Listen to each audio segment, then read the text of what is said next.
What's going on, everybody? Sean here with my good friend Steven, back once again after a long hiatus Yes. with an early after the movie screening. This time we got to see the new movie Arthur the King, which opens up later on this week, and this is us giving our thoughts on it. So, this was your first time with the whole AMC Unseen thing. It was, really cool idea. Mystery movie, not knowing what you're going into, and this time it happened to be Arthur the King. That's right, with Marky Mark himself and and the Fun Simu Bunch. Liu, and I think that's all the actors I recognized in this thing. Yeah. AMC Unseen. The movie this week was Arthur the King. It was a 2-hour runtime basically, and I was like hoping it'd be like Ghostbusters, Godzilla Kong: The New Empire, or maybe even The Fall Guy. But we got Mark Wahlberg and his dog. So, and you know what? All things considered, I kind of enjoyed myself for the most part. We kind of chuckled a few times.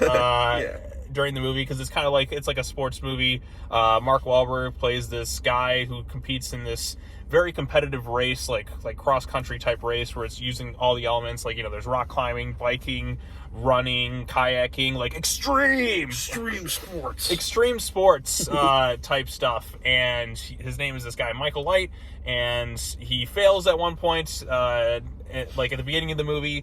And like Simu Liu, like this little Instagram influencer, is like, I'm gonna take this picture of you, Michael. Look what you did, you failure, loser, you. Stuck in the mud. And so that's that. He bombs out really quickly. A few years later, he's been like, he wants to get back into the swing of things. He wants to win this race. He wants to leave an impact. So he recruits his team. You have him. You have Simu Liu, who's like that guy who played Shang-Chi in those Marvel movies, also in Barbie. Then you had this rock climber girl, who was apparently really great, but like Mark Wahlberg caught up to her like 5 seconds when he got himself in it.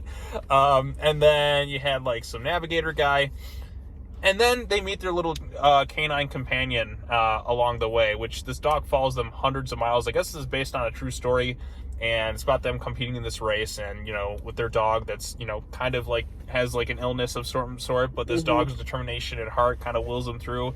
You have the other competitors, or what do we call them? The Tad from South Park. Yeah. Oh, you've been racing for 22 years. You think you can beat me?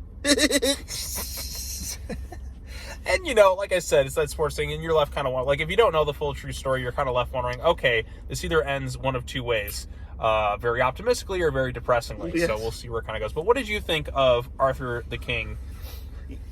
Obviously going into it, I had no expectations on what I was seeing. And then the movie started, and I thought the first half was a bit all over the place. Obviously recruiting the team, going through the struggle of failure, and then, the wife's like, go make your dreams come true, honey. You got this, leave your mark. And then he gets his team, and then the race actually starts, and that's when it kind of picks up a little bit. Right. So, because this is some crazy stuff that people do with this competitive. They have no sleep for 5 days. They're going a few hundred miles, on pure manpower, and I'm like, good God, that just sounds so. I was exhausting just watching it. Mark Wahlberg's this big fitness guy. He's always working out on his Instagram constantly with his municipal brands and his little tequila. But I'm like, this just sounds exhausting. Also, Mark Wahlberg doesn't seem to have aged at all in 15, 20 years. No, have you noticed he looks that? exactly the same. Right, he looks exactly the same. It's kind of crazy in that regards. But yeah, so it's him. You got the dog. We're both dog people. Love dogs. Love dogs. I got one. You got one. Yep. And like I said, anytime you have I have a soft spot for kind of these types of animal movies. Marley and Me is one example. That movie just, it tugs at the Rips your heart out. That one ripped my heart out because I used to have a yellow lab, and I had to do the same thing they had to do to Marley in that thing. He literally was Marley, the dog. And that was just one of that's the ending of that movie is one of the hardest movies to ever watch for me, because I'm like, oh God, just it plays on real emotions. So like I said, sucker for these types of dog movies. And this one's kind of an interesting one because this dog following them hundreds of miles, because Mark Wahlberg gives them some food, and then this dog's determination kind of wills the team on. They kind of become popular in that, although you don't really feel the effects of that, because we're with them in the race, but I guess it kind of goes viral as it's going like, you know, around the world and stuff too. So again, this is, I guess, based on a true story in that, and I guess like we kind of looked at it really briefly afterwards, and they started like a foundation for like animals and stuff afterwards, which, you know, it's good, great, like, which is great. which is great and all that stuff. Like I said, you do have the jockey bully type characters. Like, they didn't really like do much with them. We were kind of making jokes about it like the whole time. Some other things are abruptly thrown into the movie, like just out of nowhere too. Like right before they start the race, one character explains something about her father, and we just looked at each other like it felt like something out of the room. Not going to say what it is, but it felt so abrupt and like kind of out of nowhere. We just like, wait, what? It's so abrupt, but like it's, you know, something like that kind of happens too. But I'm trying to think of what else to really say about this thing. Like, I mean, the locations look nice. Locations were beautiful. A couple intense scenes that wouldn't say made me sit on the edge of my seat, but you know, kind of pulls you in a little more. Right. There's one where they're ziplining. Like, that's an intense sequence too. Yeah. Like, that's pretty good. I felt like I was rewatching like the beginning of Ace Ventura 2 or Cliffhanger. Hang on. So, but also too, like in these situations, you kind of wonder, okay, is it going to get really intense here because you've seen types of movies like this, or is it just going to kind of like brush aside and kind of skip over it? Because there's a scene like where they're riding the bikes and it's like they're really picking up speed. I'm like, is one of them going to crash? Oh no, it's just them getting to the next checkpoint or whatever. But I mean, like I said, doing a race like this, kudos to anyone who's able to like survive, because that just looks absolutely like brutal. Like, hell the fuck no. Not a chance. No chance in hell I'm doing a race like that unless somebody pays me a lot of money. We do get to see a little bit of him trying to get his sponsorships. Yeah, I've done all these races, but have you won any? No. Right. And you know what? It's a good metaphor for life, like with this thing. You're always like the struggles of it and, you know, coming out like better on the other side. And that's what Mark Wahlberg has to kind of do here. Maybe the key is just to get a dog. Right. I mean, I have a dog, Yeah. but she doesn't really want to walk these long distances. I mean, she's older now. She's like 10. Like, how old is your dog now? Like 7. 7? Seven. Yeah. He's getting old. Yeah. Yeah, they're getting old, and like sometimes they just don't want to walk or do much of anything anymore. Like, I'm trying to get mine motivated, but like I said, she's 10 years old now, so she's kind of like been around for a while, and like walking's a little bit more of a struggle for her as she gets older. And, you know, seeing this dog suffer, I was like put in the perspective of like, I was put in the perspective of me and my dog, and I was like, God damn it. Like, this dog better not. No, if you do that, you're gonna make me cry. Don't make me cry, movie. Don't make me cry. It's supposed to be but I was also thinking too, like, if this were based on a true story, would they really want? It has to be feel good. Yeah, right. By the end of it too. Yeah. So, like I said, if you know the true story of it, then, or, you know, based on a true story, because a lot of times when it comes to these things, they're not always 100% accurate. Right. It's kind of weird because like the last AMC Unseen movie I saw was also based on a true story, and it's kind of like, but I much prefer watching this one over the one I watched before. Because this one felt like a better narrative-driven storyline than the other one, which would have probably been suited better as like a documentary. This one's a lot more exciting. And like I said, acting-wise is fine across the board. Yeah, I would have liked, maybe it's just me, like in my love for like 80s types of like sports movie villains, and that too, I wanted a little bit more out of like the opposing teams. The other like, teams, you get a little bit of the douchiness, but it's like really kind of like they try to have their little like Maverick and Iceman moment at the end of the movie. Like, it doesn't really feel earned per se. We needed like our little Tad from South Park. I can agree with that. Yeah, it would have made it more fun because, like I said, we had other movies like Cool Runnings, which wasn't that based on a true story, but they still kind of played around with it and had some fun. Yeah. What are you doing here, Jamaica? Like that to me is like kind of funny. So, I mean, like I said, it's been a while since I watched a sports movie kind of like this. The competition, the race to kind of win. And it was kind of a nice change of pace because I feel like lately it's just been franchise.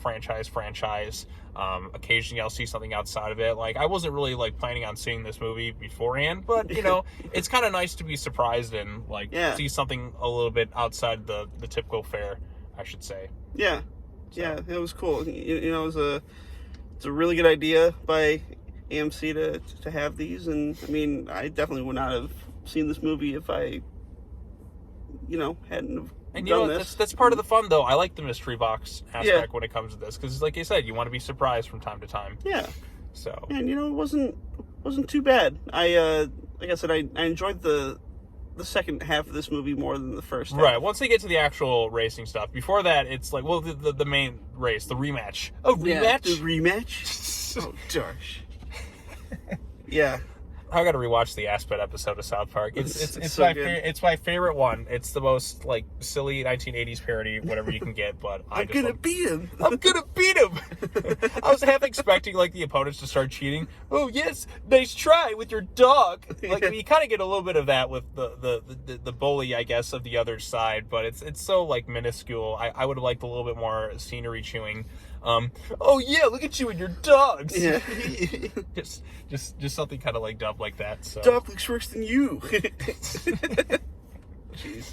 Yeah, but you know, like I said, if you're into like these types of dog movies, I mean, with you know hopefulness and feel good kind of natures and the will of the human spirit to kind of Yes. persevere. Yes. Like I said, this is probably a movie that general audiences will probably get behind. So I think so too. right, like I said, nothing inherently bad about it. A few kind of hokey bits like here and there that we generally like we get a chuckle out of that kind of stuff Yeah. and all that. But like I said, I mean I enjoyed myself overall with this thing, I'd Yeah. say. Yeah. Yeah. Yeah. Anything else you want to add? Not really. I think we basically covered everything. You know, I enjoyed it for what it was, and go see it if you want to know if the dog dies or not. Right, we won't spoil it. So, but if you know the true story, then you'll kind of know. you already know. Then you already know. But yeah, so that's all I really have to say about it. Didn't expect to see this movie, and you know what? It's good for these unseen things because I'm seeing things I wouldn't normally go watch in the theaters, and like I said, that's part of the fun for me. So, but yeah, I think that's all I really have to say. Steve, you have anything to plug? Not really. YouTube videos? Just go to the theaters. You Go to know, the theaters. Like I said, February was kind of a Support dead them. month. I mean, I did get you to see Beekeeper, which I was happy you got the chance to see. it's a fun watch. You know, it was stupid, but you know, Entertaining. It was entertaining. So, I don't know what's next up to watch, but probably maybe next week I'll see Ghostbusters or something. My friend told me Imaginary is like really stupid funny, so I may even see that. Oh yeah. So there's a lot to check out. So. Yeah. But yeah. Well, I guess later on, Steve and I will be back with some more after the movies. I'm sure throughout the year. Oh yeah. In October, we got to get this Halloween Ends thing done. So I mean, that's a long-term pitch thing. It's all written out. We just got to get together and film this thing and put it out there. So that's one thing to look forward to this year. We're going to wrap that series up. I did just see that Miramax is working on the TV series. Yep. And they're going to jump right from the original film. So we're going to have another branching timeline. I'm like, my God, how many at this point? So it's just, I know, it's like this crazy, I'm going to be like that Charlie Day Always Sunny meme with like the little, like, yeah, right. with the Halloween branching timelines or whatever. So, but we're getting off track. So Yeah. look forward to that stuff. More videos tomorrow, more stuff to come. Thanks so much for watching. Enjoy the early review. And as always, take care now. Bye-bye then. We'll see you all in the next video. Peace out, everyone.